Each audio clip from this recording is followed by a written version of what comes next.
अब हम देखते हैं बच्चे का विकास यूट्रस के अंदर कैसे होता है। 4 से 5 हफ्ता यानी कि लगभग 1 से 1.5 महीने की बात हो रही है ना, 1 से सवा महीने की बात। मटर के दाने के आकार का होगा। 6 हफ्ता यानी कि लगभग 1.5 महीने के आधार पर सिस्टम स्टार्ट होने लग जाते हैं बनना, हार्ट वर्क आना शुरू हो जाते हैं, हार्ट बीट आ जाती है। छोटे छोटे लिम्स हाथ पैर बनने शुरू होते हैं। लगभग 9 सप्ताह तक, यानी कि 9 सप्ताह का मतलब हो गया 2 से 2.5 महीने के करीब में इस तरीके से धीरे धीरे डेवलप होता है।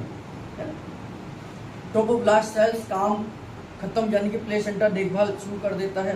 पैंक्रियास का काम शुरू हो जाता है और ट्रोपोब्लास्ट काम खत्म करता है और प्लेसेंटा की देखभाल शुरू हो जाती है। लगभग 2.5 से 3 महीने के बीच में प्लेसेंटा धीरे धीरे डेवलप होना शुरू हो जाता है। 11वें हफ्ता यानी कि 2.25 महीने के करीब में 6 मंथ तक आंखों के पर्दे का मिलना, अब यूट्रस बढ़ना शुरू हो जाता है, सेक्स डिफाइन हो जाता है। लगभग 12 हफ्ते यानी कि 3 साढ़े 3 महीने के बाद में सेक्स डिफाइन हो जाता है, लड़का होगा या लड़की होगी। और 14 हफ्ते के बाद में खून का बनना चौथे महीने से ही शुरू हो जाता है। गर्भ हर सप्ताह में लगभग करीब 1 से 1.5 सेंटीमीटर आगे बढ़ता रहता है। 3 महीने में लगभग 18 सेंटीमीटर इसकी लंबाई हो जाती है। 5वें महीने में 25 सेंटीमीटर हो जाती है। 7वें महीने में वजन बढ़ने लगता है। पूरे टर्म का वेट लगभग 2.5 से 3 केजी या 4 केजी तक हो सकता है। कहते हैं बच्चा 2.5 केजी से लेकर 3 केजी 3.5 केजी तक नॉर्मल है, लेकिन कई बच्चे 5 केजी के भी हो जाते हैं, वो ज्यादा भारी भरकम से पैदा होते हैं, है ना।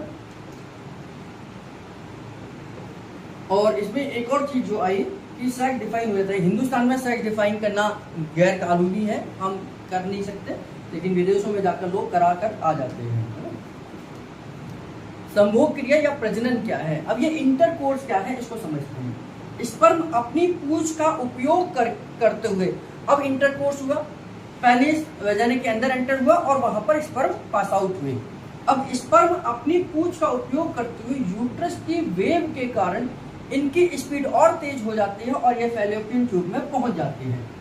एक बार में निकले हुए लगभग 40 करोड़ स्पर्म होते हैं। फिर भी फैलोपियन ट्यूब में कुछ ही हजारों की संख्या में या लाखों की संख्या में पहुंचते हैं।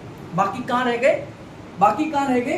कि जहां से 40 करोड़ स्पर्म ने एंट्री करी, 40 करोड़ में से 20-25 करोड़ तो यहीं पर डैमेज हो जाते हैं, क्योंकि वेजाइना की एसिडिटी बहुत खतरनाक होती है। ये एसिडिक नेचर है, ये एसिडिक नेचर की है। और ये कहते हैं स्पर्म कहते हैं अल्कलाइन नेचर के थे, तो ये न्यूट्रल हो गए, खत्म हो गए, मर गए। एसिड ने एल्कलाइन को डिस्ट्रॉय कर दिया। तो यहाँ पर लगभग 40 करोड़ में से 20-25 करोड़ तो यहीं पर खत्म हो जाते हैं। 20 में से फिर आगे बढ़ते हैं, कुछ यहाँ पर डैमेज हो जाते हैं और यहाँ पर कुछ लाखों की संख्या में ही पहुंच पाते हैं। इसलिए अगर ये यहाँ पर 10-20 करोड़ ही होते तो यहाँ तक तो बहुत कम पहुंच पाते और यहाँ तक तो हजारों की संख्या में पहुंचते और फिर इनका कोई यूज ना होता, है ना। तो इसीलिए क्वालिटी और क्वांटिटी दोनों ही बहुत अच्छी होनी चाहिए। क्वालिटी और क्वांटिटी बहुत अच्छी होनी चाहिए। इंटरकोर्स पूरा होने के बाद कम से कम 20 मिनट तक स्पर्म वेजाइना में ही निश्चल पड़े रहते हैं, यानी कि मर जाते हैं। कुछ तो वहीं डिस्ट्रॉय हो जाते हैं, पड़े। उनमें से कुछ जो बचते हैं, उस वेजाइना की एसिडिटी को शांत करने के बाद में जो कुछ बचते हैं, वो लेडीज की वेजाइना की जो फ्लूइड है वो एसिडिक नेचर का है और मेल का जो सीमेन है वो अल्कलाइन नेचर का है। करेक्शन कर लेने का कहीं गड़बड़ हो तो लेडीज की वेजाइना की जो फ्लूइड है वो एसिडिक नेचर का होता है और जेंट्स के सीमेन का नेचर जो है वो अल्कलाइन फ्लूइड होता है। जबकि स्पर्म वासा डिफरेंट यानी नामक नलिका में रहते हैं, जहाँ पर सिट्रिक एसिड एवं एसिडिक एसिड पाए जाते हैं, जिनके कारण से वह सुस्त पड़े रहते हैं। ये वेजाइना की बात बता रहा हूँ। वेजाइना की झिल्ली को जोना प्लूसेडा कहते हैं। अंडा निकलने से पहले फैलोपियन ट्यूब और ओवरी के द्वार पर कम से कम 30,000 स्पर्म होने चाहिए, यानी कि उस अंडे को फर्टिलाइज करने के लिए कम से कम 30,000 स्पर्म होने चाहिए, तब जाकर स्पर्म अंदर जा पाएगा। और 3,000 से कम हुए, 3,000 से कम स्पर्म हुए तो वह एक केमिकल जो रिलीज करते हैं अपने अंदर से, वो केमिकल रिलीज नहीं होगा और वो केमिकल रिलीज ना होने की वजह से उस अंडे की झिल्ली को नहीं गला पाएंगे और अंडे की झिल्ली नहीं गलेगी तो स्पर्म एंटर नहीं कर पाएंगे। तो लगभग 3,000 तक के 3 से 5,000 लगभग स्पर्म हमारे उस एग के चारों तरफ होने चाहिए। ये कब है? जब 30 करोड़ पैदा हो रहे हैं, 30 से 40 करोड़ स्पर्म पैदा हो रहे हैं, तब जाकर 3 से 4,000 पहुंच रहे हैं। अगर हम यहाँ से 30 से 40 करोड़ ना हो तो फिर तो वहां पहुंच ही नहीं सकते, बहुत कम रह जाएंगे। और जो स्पर्म होते हैं वो अपने अंदर से अपनी नोक, उनकी जो चोंच होती है, यहाँ से केमिकल रिलीज करते हैं। कल मैंने स्पर्म का आपको बताया था, इस तरीके का स्पर्म होगा, तो यहाँ से एक केमिकल रिलीज करते हैं। ये केमिकल क्या है? अंडे को गलाने का काम करता है। एक यहाँ से आया, एक यहाँ से आया, एक यहाँ से आया, एक यहाँ से आया, एक यहाँ से आया, एक यहाँ से आया। अब इसको चारों तरफ से स्पर्म ने घेर लिया है। अब ये केमिकल रिलीज कर रहे हैं, यहाँ से केमिकल रिलीज कर रहे हैं, यहाँ से केमिकल रिलीज, और ये जहां से केमिकल रिलीज हुआ और ये जहां से पतला हुआ वहीं से स्पर्म निकल जाएगा, अंदर घुस जाएगा। और ये जैसे ही एक स्पर्म निकलेगा ये अपनी पूंछ को काट देगा और यहाँ पर इस पूरी झिल्ली को सख्त कर देगा, यानी कि ये पूरा का पूरा फिर सख्त कर देगा। फिर बाकी के स्पर्म कुछ भी नहीं बिगाड़ पाएंगे, एक स्पर्म जैसे ही एंटर कर जाएगा। कैपेसिटेशन क्या है? ये एक रिसर्च हुई और पता चला कि 1950 में मालूम पड़ा कि स्पर्म को पहले कुछ देर तक वैजाना के अंदर ही रुकना पड़ता है। उस समय पर वैजाना के अंदर स्पर्म की नोक के ऊपर एक रासायनिक प्रक्रिया होती है। उस प्रक्रिया के बाद ही वह अंडे को फर्टिलाइज करने की क्षमता पैदा होती है। उस जगह पर स्पर्म पर जो प्रक्रिया होती है उसे कैपेसिटेशन कहते हैं। मनुष्य में इस प्रक्रिया के लिए 7 घंटे तक का समय लगता है। यानी कि यहाँ पर जैसे ही स्पर्म पहुंचे वैजाना के अंदर इसमें, तो यहाँ पर ये तैयार होते हैं, अपनी केमिकल में, अपनी चोंच में से उस केमिकल को निकालना शुरू करते हैं। अब ये कहते हैं कि जैसे ही केमिकल निकलेगा तुरंत और आगे बढ़ते हैं। फिर ये चारों तरफ से उस एग को घेर लेते हैं और जैसे ही वो चोंच में से उनका केमिकल निकल रहा होता है वो अंडे की झिल्ली को ऊपर से गलाने का काम करते हैं। जो स्पर्म उसे गला देता है वही अंदर घुस जाएगा, बाकी के स्पर्म वही डेड हो जाएंगे, है ना। जैसे ही स्पर्म अंदर जाएगा तुरंत उसी क्षण अंडे के बाहर का झिल्ली, टिश्यूज, मसल्स एकदम सख्त हो जाती है। दूसरा स्पर्म अंदर ना जा सके, स्पर्म के अंदर जाते ही स्पर्म की पूंछ उससे अलग हो जाती है। फिर उसका शरीर और अंडे का न्यूक्लियस दोनों एक दूसरे के साथ मिलते हैं और इसमें 2 से 2.5 दिन का समय लगता है। और फिर ये सेल्स आगे बढ़ने लगते हैं। जैसे जैसे अंडा आगे बढ़ता है 20 से 20 सेल्स हो जाते हैं यूट्रस तक। यूट्रस में जो कि 80% ट्रोपोब्लास्ट सेल्स होते हैं वे धीरे धीरे एंडोमेट्रियम के अंदर घुस जाते हैं और जीन्स के मुताबिक बच्चे के शरीर का निर्माण करते हैं। यूट्रस की जो एंडोमेट्रियम लेयर थी, जो ईयरली लेयर थी, इसके पास में ट्रोपोब्लास्ट सेल्स होते हैं। ट्रोपोब्लास्ट सेल्स क्या है? जैसे ही बच्चा यहाँ पर कंसीव होकर आता है, जैसे ही बच्चा यहाँ पर आता है, ट्रोपोब्लास्ट सेल्स उस अंडे के अंदर घुस जाते हैं और अब जेनेटिक मटेरियल को पढ़ते हैं। अब यहाँ पर हमने ये देखा कि एक स्पर्म था और एक अंडा था, है ना। तो एक मेल का आया, एक फीमेल आया, फीमेल का एग था और यहाँ पर ये स्पर्म था। ये दोनों मिले जायगोट बना, जायगोट बना। तो अब इस जायगोट के अंदर दोनों के कैरेक्टर होंगे। इसकी नाक है, इसकी भी नाक है, इसकी भी आंख है, इसकी भी आंख है। तो ये दोनों कैरेक्टर लेके जायगोट तैयार होता है।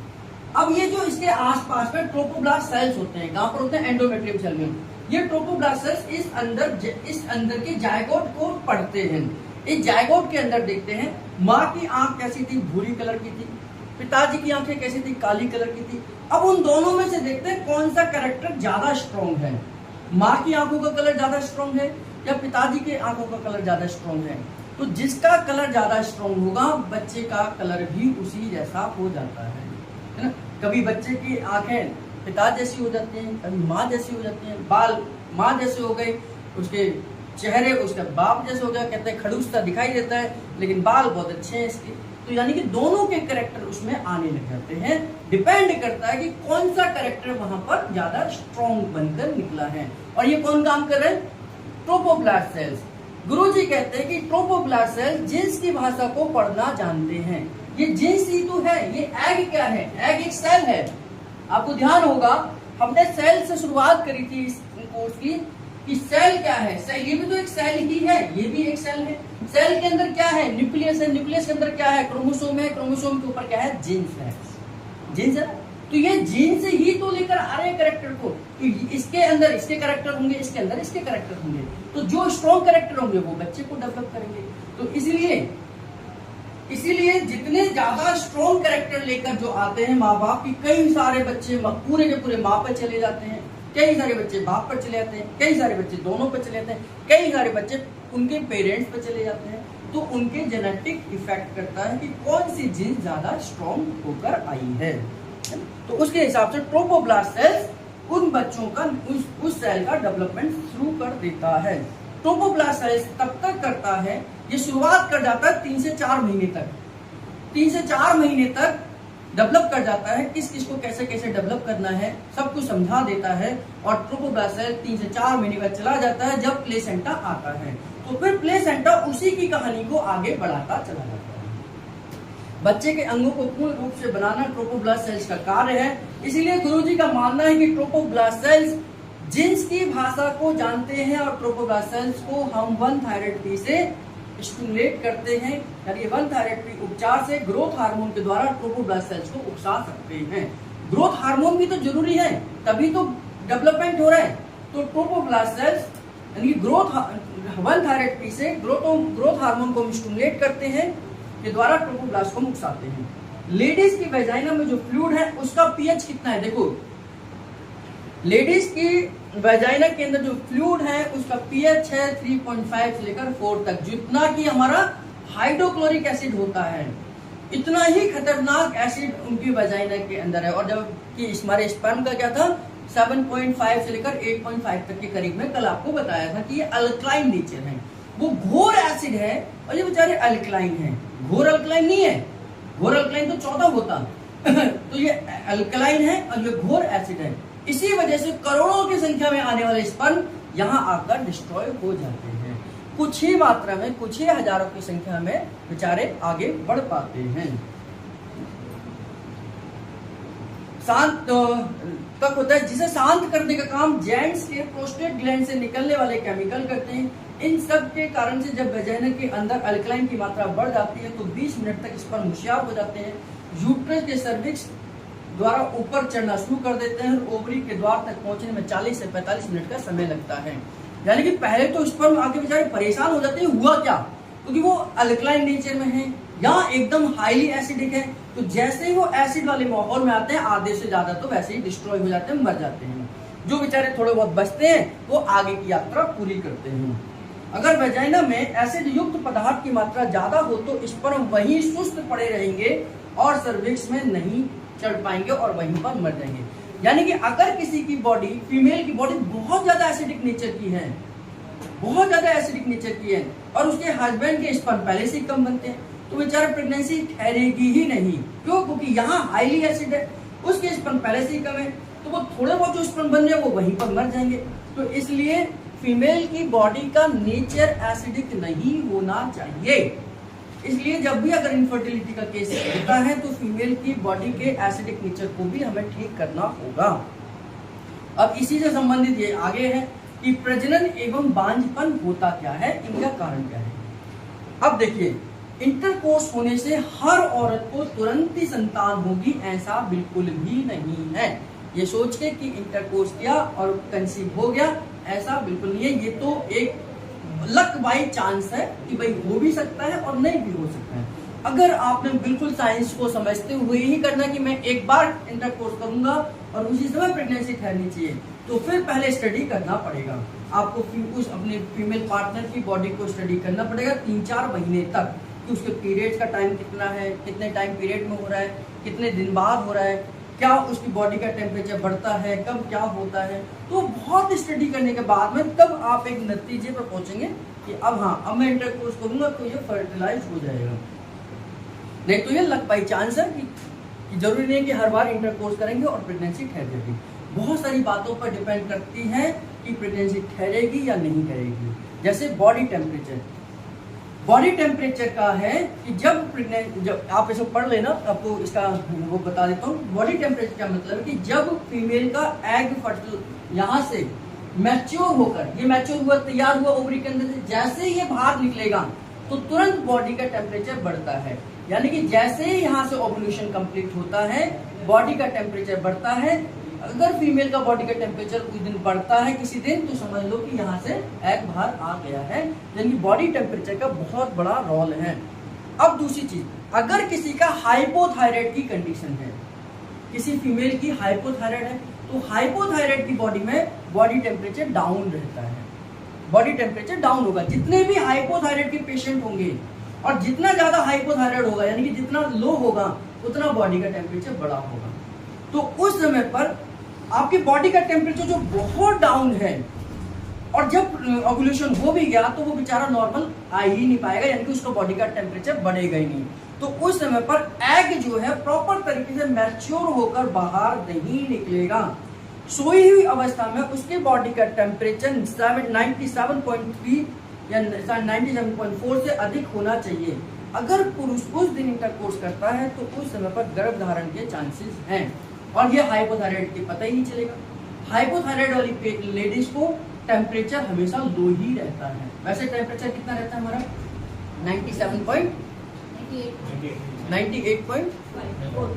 है, 98.4 है। जो नॉर्मल टेम्परेचर वैसे तो 37 डिग्री सेल्सियस है, क्योंकि फ़ारेनहाइट में बात हो रही है, तो 98.4 के करीब में एक हमारी बॉडी का टेम्परेचर होना चाहिए, नॉर्मल है।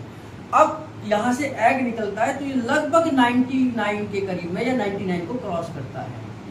अगर पेशेंट हाइपोथायराइड है और हाइपोथायराइड में बॉडी टेम्परेचर चला जाता है आपका 97 है ना, तो 97 पर आपका रहता है और वहां से एग बाहर निकल गया, तो ये ज्यादा से ज्यादा कितना पहुंचेगा 98 तक पहुंचेगा। 98 कोई बुखार वाली कंडीशन थोड़ी है, तो ये आपको पता ही नहीं चलेगा कब ओव्यूलेशन हो गया। तो उस समय पर भी मतलब इनफर्टिलिटी होने का कारण आपका हाइपोथायराइड भी हो सकता है। दूसरा, वेजाइना में कई सारे केमिकल रिएक्शन चलती है जिनके कारण वेजाइना का जो एसिड है वो 3.5 से लेकर 4 तक होता है। जब वेजाइना की एसिडिटी कम होगी तभी स्पर्म जिंदा रहेगा, परंतु अगर वेजाइना में एसिडिक बहुत ज्यादा है तो वहां पर स्पर्म जिंदा हो ही रह ही नहीं पाएंगे, तो वो सारे के सारे वहीं डिस्ट्रॉय हो जाएंगे, और डिस्ट्रॉय होने के बाद जब स्पर्म ही नहीं बचेगी तो फर्टिलाइज कौन करेगा, है ना। तो वेजाइना की एसिडिटी का एसिडिक होना बहुत खतरनाक है। अगर वो बहुत ज्यादा एसिडिक बनेगा तो प्रेगनेंसी नहीं ठहरेगी। स्पर्म की मात्रा और उनके गुण पर भी निर्भर करता है। कुछ लोगों में स्पर्म की मात्रा बहुत कम होती है, कुछ लोगों में स्पर्म निष्क्रिय पड़े रहते हैं, कुछ स्पर्म के आकार में दोष होते हैं। जैसे कई सारे लोगों के स्पर्म जो है वो 2 मुंहे या 2 पूंछ वाले हो जाते हैं, यानी कि डिफेक्टेड पीस हो जाते हैं। अब डिफेक्टेड पीस हो गए तो भी दिक्कत है। ओवरी के द्वार पर अच्छी क्वालिटी के कम से कम 3000 स्पर्म होने चाहिए, तभी वे अंडे को की झिल्ली को कवर कर पाएंगे, उसको गला पाएंगे। तो अच्छी क्वालिटी चाहिए, अच्छी क्वांटिटी चाहिए और स्वस्थ चाहिए। ऐसे नहीं बीमार है, सुस्त पड़े हुए, निश्चल पड़े हुए, क्वालिटी तो ठीक है, क्वांटिटी भी ठीक है, लेकिन वो खुद ही बीमार हैं बेचारे। वो टेढ़े मेढ़े से निकल आए हैं या 2 पूंछ निकल आई है उनकी, तो कोई इधर भाग रही है पूंछ, कोई इधर भाग रही है, तो डायरेक्शन भी सही नहीं जा रही। 2 मुंहे हो जाते हैं, तो उससे ये डिफेक्टेड स्पर्म बहुत सारे लोगों के बनते हैं। ये सभी कारण बन जाते हैं हमारी इनफर्टिलिटी के, खासतौर से जेंट्स के अंदर। यूट्रस का आकार नॉर्मल से कम होना, जिसको हम हाइपोप्लास्टिक यूट्रस कहते हैं। अभी तक हमने पूरी कहानी देखी, हमने कहा कि यूट्रस अपने साइज का प्रेगनेंसी के दौरान 24 गुना बड़ा हो जाता है, 24 गुना बड़ा हो जाता है ना। अब यूट्रस पहले से छोटा है, ये पहले से छोटा है, तो यहाँ आकर ये इतना तैयार ही नहीं है कि ये किसी बच्चे को जहाँ संभाल पाए। जिसको हम हाइपोप्लास्टिक यूट्रस कहते हैं, तो हाइपोप्लास्टिक यूट्रस में कभी प्रेगनेंसी ठहरेगी नहीं, ठहरेगी तो वो बच्चे के लिए खतरनाक है, यानी उस लेडीज के लिए खतरनाक है। अगर वो ठहर गई तो और यूट्रस छोटा है तो उसके बड़ा होने से और ज्यादा कंडीशन खराब। तो ये भी हाइपोप्लास्टिक यूट्रस भी इनफर्टिलिटी का एक कारण बनता है। कुपोषण और व्यायाम रहित जीवन शैली के कारण भी कुछ महिलाओं में बांझपन हो सकता है। मैंने अभी आपको बताया कि जब प्रेगनेंसी हो रही है तो उस समय पर यह माना जाता है कि एक फीमेल के अंदर एक और बच्चा जन्म ले रहा है, एक नया जीव डेवलप हो रहा है, तो उसको लिए पूरा पोषण उसको भी चाहिए, उसको भी कैल्शियम चाहिए, उसको भी आयरन चाहिए, उसको भी ग्लूकोज चाहिए, उसको भी ऑक्सीजन चाहिए, उसे भी ब्लड सप्लाई चाहिए। अब ये सारी चीजें इस लेडीज को ही नहीं मिल पा रही है, तो वो उसको क्या देगी। तो उसकी वजह से भी एक अनडेवलप्ड प्रेगनेंसी होती है और वो बच्चा गिर जाता है, जिसे हम प्रोलैप्स कहते हैं। यानी कि कुपोषण और व्यायाम रहित जीवन शैली के कारण भी हमें प्रेगनेंसी नहीं ठहरती है। प्रजनन के लिए मुख्य हार्मोन जिनमें एस्ट्रोजन और प्रोजेस्टेरोन है, ये दोनों ही कोलेस्ट्रॉल से बनते हैं। अगर किसी को फैट ठीक से नहीं डाइजेस्ट हो रहा है तो ये एस्ट्रोजन और प्रोजेस्टेरोन ही नहीं बनेंगे। मेरी बात को ध्यान से समझना, मैंने अभी आपको बताया था कि यहाँ से जैसे ही अंडा बाहर निकलता है प्रोजेस्टेरोन बनता है। प्रोजेस्टेरोन बनकर इसकी पूरी तैयारी करता है कि ये बच्चा अगर कंसीव होता है ये अंडा, तो यहाँ पर ये प्रेगनेंसी ठहरेगी। तो ये किसने करा? एस्ट्रोजन ने करा। अब एस्ट्रोजन और प्रोजेस्टेरोन दो हार्मोन हैं जो पूरी प्रेगनेंसी को ध्यान करते हैं। ये दोनों ही हार्मोन एस्ट्रोजन और प्रोजेस्टेरोन क्या है? ये स्टेरॉइड हार्मोन है। स्टेरॉइड हार्मोन हम किनको कहते हैं? जो हमारे कोलेस्ट्रॉल से बनते हैं। कोलेस्ट्रॉल कहाँ से बनता है? हमारी फ्री फैटी एसिड से बनता है। फ्री फैटी एसिड कहाँ से बनता है? जो हम घी तेल की चीजें खाते हैं, घी तेल की चीजें खाकर उसको बॉडी डाइजेस्ट करती है, पेट पाचन करता है उसका और उसे फ्री फैटी एसिड में कन्वर्ट करता है। ये फ्री फैटी एसिड लीवर के पास जाता है, लीवर इसी फ्री फैटी एसिड को कोलेस्ट्रॉल में कन्वर्ट करता है और इसी कोलेस्ट्रॉल से हमारे स्टेरॉइड हार्मोन बनते हैं।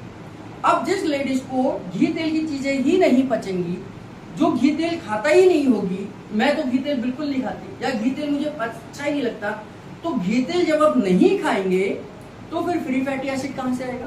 फ्री फैटी एसिड नहीं आएगा तो कोलेस्ट्रॉल कहां से आएगा? और कोलेस्ट्रॉल नहीं आएगा तो एस्ट्रोजन और प्रोजेस्टेरोन कहां से आएंगे? और एस्ट्रोजन प्रोजेस्टेरोन नहीं आएंगे तो इसको तैयार कौन करेगा?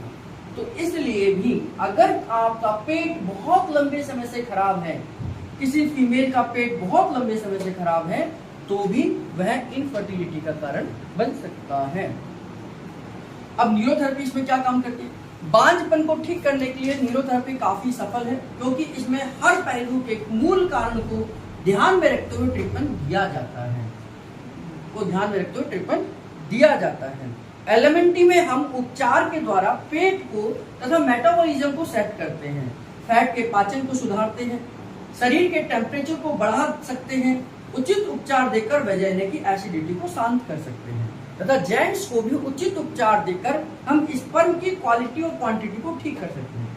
न्यूरोथेरेपी में हम पाचन संस्थान को सुधार कर नाभि के नीचे के एरिया में ब्लड सर्कुलेशन को बढ़ा सकते हैं, जिसके लिए हम नियोजेंस फार्मूला दे सकते हैं, जिससे काफी लेडीज का यूट्रस का आकार नॉर्मल शक्ल में आ जाता है और अच्छे स्वस्थ बच्चे को वो जन्म दे पाते हैं। ऐसा एक केस, 2-3 केस तो मुझे ध्यान है, बंगाल में, महाराष्ट्र में हमारे 2-3 हाइपोप्लास्टिक यूट्रस के केसेस न्यूरोथेरेपी के ट्रीटमेंट से बिल्कुल परफेक्ट हो गए और जिनको डॉक्टर ने कह दिया था कि ये लड़की कभी मां नहीं बन सकती, आज की डेट में उनके 2-3 बच्चे हैं।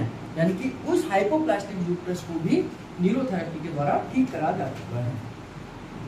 मासिक धर्म क्या है? ब्लीडिंग क्या है? यानी कि मेंस्ट्रुअल साइकिल क्या है? जब पहली बार ब्लीडिंग होती है तो उसे मेनार्क कहते हैं। यह अक्सर 12 से 15 साल के बीच में हो जाती है।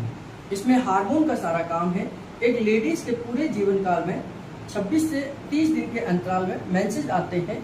इस दौरान वह बच्चा पैदा करने की शक्ति उसके अंदर होती है। लेडीज में 40 से 45 साल तक पीरियड्स होते हैं। इस साइकिल में बहुत सारे चेंजेस होते हैं, जिसके जिम्मेदार ओवरी से निकलने वाले हार्मोन्स होते हैं, यूट्रस की वॉल होती है और ब्लड में से सिक्रीट होने वाले हार्मोन्स होते हैं। हार्मोनल लेवल को नेगेटिव फीडबैक मैकेनिज्म द्वारा कंट्रोल किया जाता है। हाइपोथैलेमस से LHRH यानी कि luteinising hormone releasing hormone release होता है, जो एंट्रोल पिट्यूटरी को स्टिमुलेट करता है। FSH ओवरीन फॉलिकल को मैच्योर करता है और एस्ट्रोजन का सिक्रेशन कराता है, यानी कि ओव्यूलेशन में हेल्प करता है। ओव्यूलेशन का मतलब है, ओव्यूलेशन जो वर्ड आ रहा है इसका मतलब है एग को तैयार करने की प्रोसेस। जो ओवरी के अंदर एग तैयार हो रहा है, इस प्रोसेस को हम क्या बोलते हैं? ओव्यूलेशन कहते हैं। जैसे स्पर्म के बनने की प्रोसेस को हम क्या कहते हैं? स्पर्मेटोजेनेसिस कहते हैं। आरबीसी के बनने की प्रोसेस को क्या कहते हैं? एरिथ्रोपोइसिस कहते हैं। इस प्रकार एग को बनने की प्रोसेस को हम ओव्यूलेशन कहते हैं, जो ओव्यूलेशन करवाता है तथा कॉर्पस ल्यूटियम का डेवलपमेंट करता है। मेंस्ट्रुअल साइकिल को हम 3 फेजेस में डिवाइड करते हैं। ठीक है, इन 3 फेजेस को समझ लीजिए। 3 फेजेस को समझना है, यानी 3 स्टेप में है।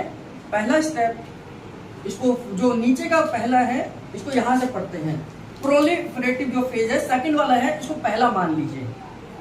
मैंने कहा था कि इस किताब में थोड़ा आगे पीछे प्रोलिफरेटिव फेज है, इसे एस्ट्रोजन फेज भी कहते हैं। इसमें एस्ट्रोजन का काम सबसे ज्यादा है। एफएसएच के द्वारा ओवरियन फॉलिकल को स्टिमुलेट करना, जो मैच्योर होने के बाद एस्ट्रोजन को प्रोसीडिंग की ओर ले जाते हैं। जो एस्ट्रोजन निकलता है वो एंडोमेट्रियम के लेयर का मैच्योरेशन करता है। एंडोमेट्रियम की लेयर थिक होती चली जाती है और उसके सेल धीरे धीरे डेवलप और डिवाइड हो जाते हैं। जब mucus secreting glands, blood vessels, capillaries पर डिपेंड करता है, यह एस्ट्रोजन करवाता है। ओव्यूलेशन के बाद पीरियड खत्म हो जाते हैं और एस्ट्रोजन धीरे धीरे डाउन हो जाता है। सेकेंडरी फेज में इसे प्रोजेस्टेरोन फेज कहते हैं। ओव्यूलेशन के तुरंत बाद ओवरीज की लाइनिंग सेल्स एलएच के स्टिमुलेट होती है ताकि कॉर्पस ल्यूटियम बने और प्रोजेस्टेरोन थोड़ी मात्रा में एस्ट्रोजन बने और प्रोजेस्टेरोन द्वारा एंडोमेट्रियम का विकास होता है। यह सब इसलिए होता है ताकि स्पर्म से ओवम मिल सके और प्रेगनेंसी कंसीव हो सके। यदि ओवम फर्टिलाइज नहीं हुआ तो नेक्स्ट मेंस्ट्रुअल साइकिल की शुरुआत हो जाती है। इन्होंने 3 फेज में बताया है, इसको आराम से समझ लीजिए। एक है एस्ट्रोजन फेज, दूसरा है प्रोजेस्टेरोन फेज और तीसरा है हमारा जो इनका मिक्सअप होगा, यानी कि जो हमारा पहला वाला फेज था जिसको हम कहते हैं मेंस्ट्रुअल फेज।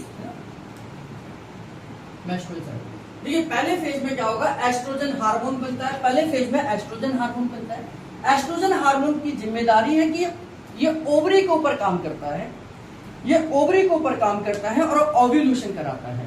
एस्ट्रोजन क्या करता है, ओव्यूलेशन कराता है, अंडे को अच्छी तरीके से तैयार करता है, वहां पर उनको ओव्यूलेशन कराकर एग को तैयार कर बाहर निकालता है। ये किसकी जिम्मेदारी है, एस्ट्रोजन की जिम्मेदारी है ना। ये पहला फेज हो गया। सेकंड फेज प्रोजेस्टेरोन का फेज है। प्रोजेस्टेरोन, अब जैसे ही एग बाहर निकला प्रोजेस्टेरोन बनता है और ये एंडोमेट्रियम पर पहुंचता है और वहां पर ये कोशिश करता है कि ये जो एग निकला है ये फर्टिलाइज होगा। इसकी देखभाल के लिए एंडोमेट्रियम को पूरा का पूरा तैयार कर देता है, पूरी की पूरी लेयर तैयार कर देता है। वहां पर ग्लाइकोजन है, ब्लड सप्लाई है, लिम्फ है, सब कुछ ट्रोफोब्लास्ट सेल्स आ जाते हैं, कॉर्पस ल्यूटियम तैयार होना शुरू हो जाता है और ये कोशिश करते हैं कि अब ये मानते हैं कि ये अंडा फर्टिलाइज होगा और इसकी हमें देखभाल करनी है। ठीक है, तो ये इसका किसका फेज हो गया, ये प्रोजेस्टेरोन फेज हो गया। अब तीसरा फेज जो है, अगर ये एग फर्टिलाइज हो गया, जैसे मेंस्ट्रुअल फेज का है, अगर ये एग फर्टिलाइज हो गया तो यहाँ पर आकर ये ठहर जाएगा बच्चा और इसकी देखभाल होगी, तो यहाँ पर ये पीरियड्स होने के तो चांसेस अब है ही नहीं, है ना, पीरियड्स तो नहीं होंगे। अब ये पीरियड्स नहीं होंगे तो आगे की प्रोसेस यानी कि प्रेगनेंसी कंसीव होगी और प्रेगनेंसी की तरफ आगे बढ़ेंगे। लेकिन अगर ये कंसीव नहीं होता है तो एग आगे बढ़ेगा, इस तरीके से आएगा, यहां तक ये स्पर्म का इंतजार करेगा। अगर यहां तक इसे स्पर्म मिल गया तो ठीक है, नहीं तो ये यहां पहुंचेगा। जैसे ही ये यहां एंटर करता है प्रोजेस्टेरोन निकलना बंद हो जाता है, क्योंकि प्रोजेस्टेरोन की जिम्मेदारी खत्म है। प्रोजेस्टेरोन निकलना बंद हो जाता है और ये अंडा भी अब धीरे धीरे अपने आप को रैप्चर करना शुरू कर देता है, फटना शुरू हो जाता है। और जैसे ये फटना शुरू होता है तो ये समझ जाते हैं एंडोमेट्रियम कि अब ये मेंसेस के रूप में बाहर आने वाला है, तो ये अपने आप को भी गलाना शुरू कर देते हैं और धीरे धीरे ये लेयर भी खत्म होना शुरू हो जाती है। और ये सारी की सारी चीजें, हमारे एग है, हमारा ओवम है, हमारा एंडोमेट्रियम है, ये सारी की सारी चीजें हमारे मेंसेस के दौरान बाहर आ जाती हैं। इसको हम कहते हैं मेंस्ट्रुअल फेज कहते हैं। तो पहला फेज अंडे का बनना, दूसरा फेज एंडोमेट्रियम का बनना, तीसरा फेज यानी कि अगर फर्टिलाइज नहीं हुआ तो इन दोनों का बाहर निकलना। तो इस तरीके से 3 फेजेस में हमारा मेंस्ट्रुअल साइकिल चलता है। यानी कि पहले फेज में एग बनता है, दूसरे फेज में ये मूवमेंट करता है, तीसरे फेज में आपको मेंस्ट्रुअल साइकिल आ जाता है। जैसे मैंने आपको बताया था कि 4 दिन का आपका मेंस्ट्रुअल साइकिल का पीरियड हो गया, 4 से 5 दिन का, 12 दिन आपके बनने में लगे और 12 दिन यहाँ से लेकर यहाँ तक की मूवमेंट में लगे। तो ये 3 फेज हो गए ना, 1, 2, 3। तो ये मेंस्ट्रुअल फेज, ये एस्ट्रोजन फेज, ये प्रोजेस्टेरोन फेज। तो इस तरीके से ये अलग अलग 3 साइकिल में ये हमारी कंप्लीट हो जाती है। 28 दिन का समय कंप्लीट हो जाता है। अब एक है प्री डेटेड पीरियड और पोस्ट डेटेड पीरियड। इस देश में 60% से ज्यादा महिलाओं में एक समस्या है, जो चाहे वो किसी को शेयर करे या ना करे, कि या तो पीरियड्स ऐसे नहीं कि 4 दिन ही रहते हैं और ये भी निश्चित नहीं है कि 28 दिन में ही आते हैं। तो बहुत सारी महिलाओं को, बहुत सारी गर्ल्स को या तो प्री डेटेड पीरियड्स होते हैं या पोस्ट डेटेड होते हैं, यानी कि 28 को आने थे, पता चले 26 को जाके, या 28 को आने थे, पता चला कि वो 2 तारीख तक नहीं आए। तो ये प्री डेटेड और पोस्ट डेटेड है, यानी कि या तो पहले आ जाते हैं या बाद में आते हैं। तो ऑन द टाइम बहुत कम महिलाओं के साथ होता है, बहुत कम होता है। तो इसी को हम प्री डेटेड और पोस्ट डेटेड पीरियड कहते हैं, यानी कि जो आज पीरियड्स खत्म हुए तो 28 दिन के बाद आने चाहिए, पता चले वो 28 दिन के बाद ना आकर 32 दिन के बाद आ रहे हैं, तो ये क्या हो गया, पोस्ट डेटेड हो गया। वो 28 आज खत्म हुए तो 28 दिन बाद आने चाहिए, तो पता चले वो 20 दिन बाद ही आ गए, तो ये हो गया प्री डेटेड पीरियड। यानी कि समय से पहले आना प्री डेटेड है और समय के बाद में आना पोस्ट डेटेड पीरियड कहलाता है। और ये हमारे बहुत सारे कारणों पर डिपेंड करता है। कारण क्या हो सकते हैं, आपका मेंस्ट्रुअल यानी कि आपका मेंटल लेवल कैसा रहता है, आप बहुत स्ट्रेस में रहते हैं तो भी आपके पीरियड्स आगे पीछे हो सकते हैं। आपकी फिजिकल मूवमेंट नहीं है तो भी आगे पीछे हो सकते हैं। आपका खान पीन बहुत गलत है, आप उल्टा सुल्टा ज्यादा खाते हैं, बाहर का पिज्जा बर्गर चाउमीन नूडल पुडल ज्यादा खाते हैं, या आप पोषण वाली चीजें नहीं खाते हैं, तो भी आपको ये दिक्कत हो सकती है। मनुष्य के शरीर के सभी काम उनके पेट एवं मानसिक स्थिति के साथ जुड़े रहते हैं। एस्ट्रोजन और प्रोजेस्टेरोन के बढ़ने के लिए मूल पदार्थ कोलेस्ट्रॉल है, और यह कोलेस्ट्रॉल घी तेल इत्यादि के पचने के बाद ही बनता है, जिसमें मुख्य योगदान लिवर, गॉल ब्लैडर और पैंक्रियास का है। जिन औरतों का पेट खराब रहता है या तली हुई चीजें खाने में पचाने में तकलीफ होती है या खट्टी खट्टी डकारें आती हैं, उनके शरीर में कोलेस्ट्रॉल का आदान प्रदान ठीक से नहीं हो पाता है। वैसे ही अगर कोई टेंशन, चिंता, डर, थकान, गुस्सा, किसी प्रियजन की मृत्यु हो जाना इत्यादि के कारण भी पेट और आंतड़ियों के केमिकल ठीक से नहीं बनते हैं, जिसका परिणाम यह होता है कि उनके मासिक चक्र गड़बड़ हो जाते हैं और यह प्री डेटेड या पोस्ट डेटेड हो जाते हैं। न्यूरोथेरेपी के अनुसार अगर औरतों को यानी कि फीमेल्स की बॉडी अल्कलाइन है, जिसका सूचक ये है कि गॉल, लिवर, राइट ओवरी में पेन है, तो ऐसी महिलाओं में यानी कि अल्कलाइन के बढ़ने की वजह से जो पीरियड्स हैं वो पोस्ट डेटेड हो जाते हैं, यानी कि डिले हो सकते हैं। और जिन महिलाओं में लेफ्ट साइड की बॉडी में पेन होगा, यानी कि लेफ्ट साइड की बॉडी ये हो गया आपके स्प्लीन में, म्यूकस के एरिया में, लेफ्ट ओवरी के एरिया में पेन है, तो ये एसिडिक नेचर की बॉडी है और इसका मतलब है कि ये प्री डेटेड हो सकते हैं, जल्दी हो सकते हैं। यानी कि एसिड के बढ़ने से प्री डेटेड हो सकते हैं, अल्कलाइन के बढ़ने से पोस्ट डेटेड हो सकते हैं। इसलिए एसिड और अल्कलाइन को बैलेंस कर हम पीरियड पर भी काम कर सकते हैं। ठीक है, तो प्री डेटेड और पोस्ट डेटेड पीरियड के पीछे बहुत सारे कारण हैं। उन कारणों को ध्यान में रखते हुए हम इनका इलाज करते हैं और इसका मेन कारण एसिड और अल्कलाइन इम्बैलेंस होना भी हो सकता है। अब लास्ट पॉइंट हमारा है सेफ डेज। सेफ पीरियड क्या होता है? वैसे तो ये तब माना जाता है जब बिल्कुल टाइम टू टाइम आपके पीरियड्स हो रहे हैं, तो उस समय पर भी कल्पना कर सकते हैं, ये कल्पना ही है, इसको हकीकत मानकर कभी भी प्रैक्टिकल मत कर लेना। ये एक कल्पना ही है कि सेफ पीरियड हम क्या किसे कहते हैं। सेफ पीरियड यानी कि सेफ डेज किसे कहते हैं, यानी कि अगर हम इंटरकोर्स करें और उस समय प्रेगनेंसी ना ठहरे, उस पीरियड को हम कहते हैं सेफ पीरियड। ये उनके लिए लागू होगा जिनको 28 दिन में ही होता है पीरियड और वो बिल्कुल नॉर्मल है। अब ये सेफ पीरियड क्या है, जैसे 4 दिन पीरियड्स आते हैं, 4 दिन पीरियड्स आए तो 4 दिन से पहले जिन लेडीज को, जिन फीमेल्स को ये पता है कि मेरे पीरियड बिल्कुल टाइम टू टाइम चल रहे हैं, तो 28 डेट को ही आने हैं, 28 की डेट को ही आने हैं और 28 डेट को आते हैं। तो ये फीमेल अगर 24, 25, 26, 27 इन 4 दिन में अगर इंटरकोर्स करती है तो ये प्रेगनेंसी नहीं ठहरेगी। क्यों? क्योंकि पीरियड्स आने से पहले तो एग कहाँ पहुंच गया, यूट्रस में पहुंच गया होगा 4 दिन पहले तक। मैंने आपको बताया कि कहाँ फर्टिलाइज होता है, फैलोपियन ट्यूब में होता है। यानी कि अगर पीरियड्स आने वाले हैं तो यानी कि इसका मतलब कि एग कहाँ होगा इस समय पर, यूट्रस में होगा, और यूट्रस में एग होगा तो वो कभी फर्टिलाइज नहीं होगा। यानी कि पीरियड्स अगर 28 डेट को आने वाले हैं, ये पता होता है सब गर्ल्स को, फीमेल्स को, तो 24, 25, 26, 27 ये 4 दिन जो है वो सेफ पीरियड है, क्योंकि अब आपका जो एग है वो यूट्रस तक पहुंच चुका होगा। और यूट्रस में वो एग फर्टिलाइज होगा नहीं, तो उसको हम क्या बोलते हैं, सेफ पीरियड। 28 को पीरियड्स हो गए, तो 28, 29, 30, 31, ये 31 तारीख हो गई है ना।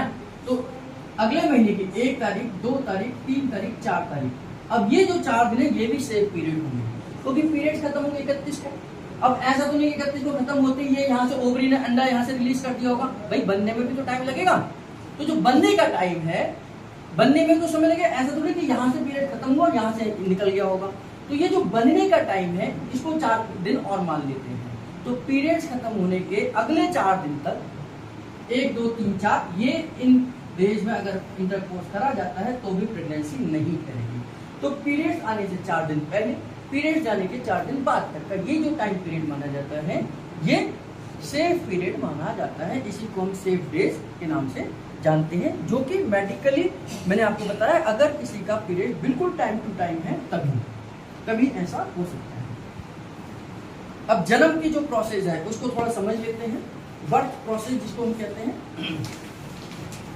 बच्चे के जन्म के प्रोसेस को लेबर कहते हैं। हम कहते हैं लेबर पेन हो रहा है ना, क्योंकि इस समय माँ को एक्स्ट्रा ऑर्डिनरी यानी असामान्य मेहनत करनी पड़ती है। जन्म के समय बच्चे के सिर का भाग निकलना पहले शुरू होता है। बहुत सारे बच्चे 90% तो सिर ही पहले निकलता है, बहुत सारे बच्चे पैर भी बाहर निकाल लेते हैं, उसको हम कहते हैं उल्टी, मतलब उल्टा पैदा होना। तो सिर पहले बाहर निकलता है, उसकी ठोटी के छाती के साथ लगी होती है और वह बाहर निकलना शुरू होता है। जैसे जैसे सर्विक्स फैलता है यानी कि नीचे का वेजाइना एरिया खुलता है, वैसे वैसे बच्चा बाहर आना शुरू कर देता है। जब सर्विक्स पूरा खुल जाता है तब यूट्रस, सर्विक्स और वेजाइना एक कंटिन्यूअसली एक पाथ वे बनाती है। नीचे हमने देखा था क्या था, वेजाइना थी, उसके ऊपर सर्विक्स था, उसके ऊपर क्या था, यूट्रस था। अब ये सब दरवाजे खुलने शुरू हो जाते हैं, तो ये एक रास्ता बना इस तरीके से। ये रास्ता जो है इसको बोलते हैं बर्थ कैनाल, यानी कि बच्चा आने का रास्ता। तो बर्थ कैनाल कहते हैं। सबसे पहले लेबर की फर्स्ट स्टेज होने पर ऑमनेटिक फ्लूइड यानी थैली फट जाती है। जो फ्लूइड होता है वो थैली फट जाती है और इम्यूनिटिकल फ्लूइड जो है बाहर निकलना शुरू कर देता है, जिससे चिकनी म्यूकस होती है ताकि बच्चा आराम से बाहर निकल सके। इसे ब्रेकिंग ऑफ वाटर कहते हैं। जब ये होता है यानी कि वेजाइना से पानी आना शुरू हो जाता है, फ्लूइड निकलना बाहर शुरू हो जाता है, तो उस महिला को तुरंत हॉस्पिटलाइज कर देते हैं, यानी कि अब बच्चा किसी भी समय में बाहर आ सकता है। इसे ब्रेकिंग ऑफ वाटर कहते हैं। जब सर्विक्स बिल्कुल खुल जाता है तो अपने आप उसी समय पर माँ की पिट्यूटरी ग्लैंड से ऑक्सीटोसिन निकलेगा और ऑक्सीटोसिन यूट्रस के ऊपरी भाग को, इस ऊपरी भाग को श्रिंक करता है ताकि बच्चा नीचे की तरफ आ सके। श्रिंक होगा और बच्चा बाहर आ जाएगा। जन्म के बाद बच्चा सफेद एवं उसके नीचे ग्रे कलर का होता है, क्योंकि उसका ब्लड सर्कुलेशन अभी प्रॉपर तरीके से शुरू नहीं होता। चंद श्वास लेने के बाद उसकी बॉडी का रंग पिंक हो जाता है, उसे थप्पड़ मारकर रुलाया जाता है और वैसे नेचुरल तरीके से रो जाता है। और रोने के बाद ही, नाड़ू का धक धक करना बंद होने के बाद ही उसे कट करना चाहिए। एक सिरा बच्चे के पेट के साथ 1 इंच तक छोड़ दिया जाता है और दूसरा सिरा जो है वो माँ के साथ छोड़ देते हैं। वह अपने आप सूख कर निकल जाता है, दूसरा सिरा भी बांध कर छोड़ दिया जाता है। नाड़ू के कटने के 20 मिनट के बाद प्लेसेंटा यूट्रस से बाहर आ जाने का, यानी पूरी की पूरी सफाई होती है, डॉक्टर उसमें सफाई करते हैं उसकी। उसके बाद ही यूट्रस से एक हार्मोन निकलेगा जो पिट्यूटरी ग्लैंड को प्रोलैक्टिन हार्मोन छोड़ने के लिए कहता है। और प्रोलैक्टिन हार्मोन निकलते ही मिल्क बनना, बल्कि मिल्क आना शुरू हो जाता है, ब्रेस्ट में मिल्क आ जाता है, यानी दूध उतर जाता है। लेकिन मिल्क यानी जो ब्रेस्ट से दूध बाहर निकालने का काम ऑक्सीटोसिन करेगा, यानी कि मिल्क बनाने का काम प्रोलैक्टिन करता है और ऑक्सीटोसिन ब्रेस्ट को श्रिंक करता है, क्योंकि ऑक्सीटोसिन का काम है श्रिंक करना। अब ये ब्रेस्ट को श्रिंक करेगा तो मिल्क बाहर आएगा, बिना श्रिंक करे तो आएगा ही नहीं, है ना। तो मिल्क बनाने का काम प्रोलैक्टिन करता है और निकालने का काम कौन करता है, ऑक्सीटोसिन करता है। तो प्रोलैक्टिन और ऑक्सीटोसिन दोनों के आपसी कोऑर्डिनेशन के साथ बच्चा फीडिंग कर पाता है ना, बाहर निकलता है और ऑक्सीटोसिन बाहर निकलेगा। यह हार्मोन माँ की पिट्यूटरी ग्लैंड से तब निकलता है जब बच्चा ब्रेस्ट से मुंह लगाता है। अगर लड़की पैदा हुई तो 40 दिन में और लड़का पैदा हो तो 80 दिन, यानी कि लगभग कितने हो गए, 2.5 महीने के करीब अगर लड़की पैदा होती है तो लगभग 1.25 महीने और लड़का पैदा होता है तो लगभग 2.5 महीने के अंदर यूट्रस वापस अपनी शेप में चला जाता है, यानी कि अपने रीशेप में पहुंच जाता है। इसलिए 1.25 महीने और 2.5 महीने तक तो आपको बहुत परहेज के साथ रहने के लिए कहा जाता है। अब ये जो बात है ये कोई एक्सपेरिमेंटल नहीं है, ये केवल ऐसी लिख दी है कि अगर इंटरकोर्स के बाद फीमेल राइट साइड से होती है तो मेल बच्चा ही होगा, ऐसा कोई भी तथ्य नहीं है। ये केवल रामदेव जी ने एक लेक्चर में बोला था, तो उसको आप लोग रियल मानकर कभी भी अप्लाई मत कर लेना कि इसमें जो लिखा है कि अगर इंटरकोर्स करा जाता है और राइट साइड से होती है फीमेल तो बच्चा मेल पैदा होगा, ऐसा साइंटिफिकली नहीं है। तो इस तरीके से हमारा ये रिप्रोडक्टिव सिस्टम जिसमें हमने मेल, फीमेल और बच्चे की पूरी प्रोसेस को समझा है।